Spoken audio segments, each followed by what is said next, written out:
The Northern Territory has the highest rate of suicide in Australia, and suicide amongst young Aboriginal men is a big problem. A parliamentary inquiry into youth suicide has been sitting in Darwin this week. I spoke with the chair of the inquiry, Marion Scrymgour, earlier today. Marion Scrymgour, welcome to the program. Thank you, Louise. Your committee has heard a great deal of evidence about suicide in the Northern Territory this week, and particularly youth suicide, which is 4 times the national average here in the Northern Territory. I mean, that's a shocking statistic, isn't it? It is a shocking statistic, and we've got to stop avoiding or saying that it's not an issue. And I think that the Parliament recognise that we do have a problem in the Northern Territory. The committee that's been established is completely bipartisan. We have heard evidence over the last 2 days from various providers, both in the non-government as well as government sector. Is suicide a disproportionately larger problem, would you say, in Indigenous communities? Look, when you break down the statistics and the numbers that we have, when you look at per person per capita in terms of Indigenous, they are high. They're 2-3 times the national average in terms of non-Indigenous suicides. But if you look at the Northern Territory as a whole, there is also an alarming emerging crisis within the non-Indigenous sector, and so we can't just say it's an Indigenous issue. I think we've got to look at it that it is youth across the board, that we've got to get the resources, but look at where those gaps in the services, both in the non-government but also government sector, and are we and do we have adequate resources to be able to deal with this critical mass that's happening. Who is most at risk? What's the most at risk category, would you say? Young men are particularly vulnerable.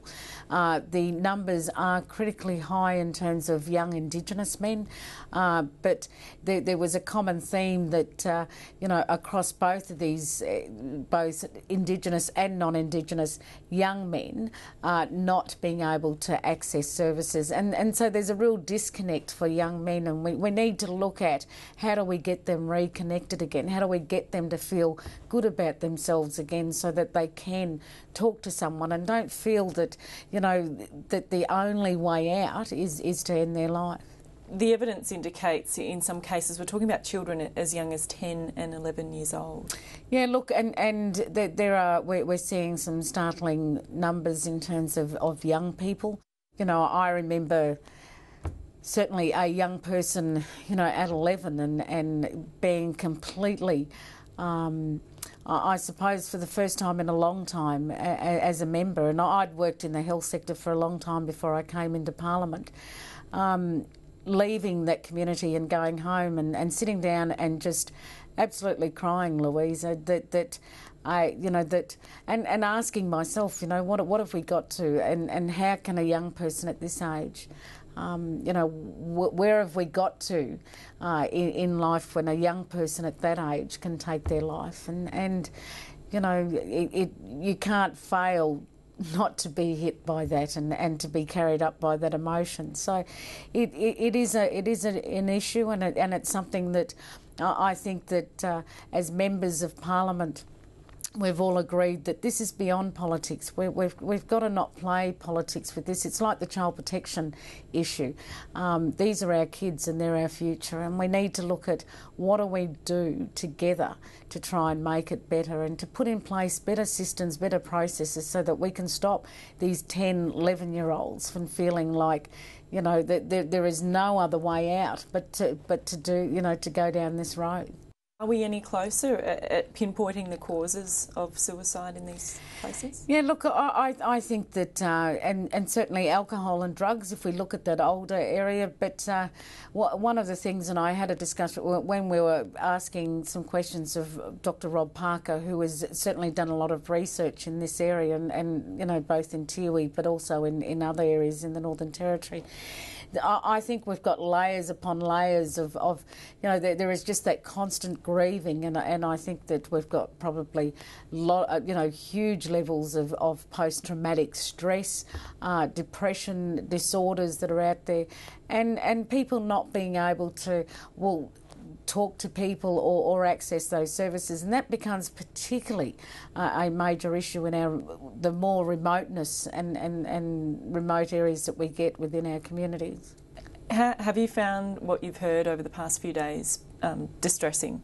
People often ask, do you get to a point where it fails to surprise you? No, it doesn't. I think that if these deaths fail to surprise you, or you feel that you're immune to it, I think that it's time to give it away, because whilst those deaths are distressing, and whilst you can still feel the emotions of all of that, I think it's important to continue to look at it and to push that services, that we do get better services on the ground, not just in our urban centres, but particularly in our remote communities where we are seeing still high levels of youth suicide, and we've got to put in place systems so that we can start seeing those levels reduce.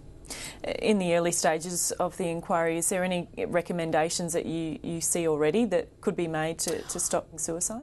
We should be looking at emotional and social well-being programs in schools and working with young people. I mean, in our schools, they're a captive audience. They're there every day, and we should be looking at how do we, utilise schools as a means of building that resilience of those young people in that institution. Marion Scrymgour, thanks for talking with us. Thank you, Louisa. And anyone wanting support can contact Lifeline on 131 114.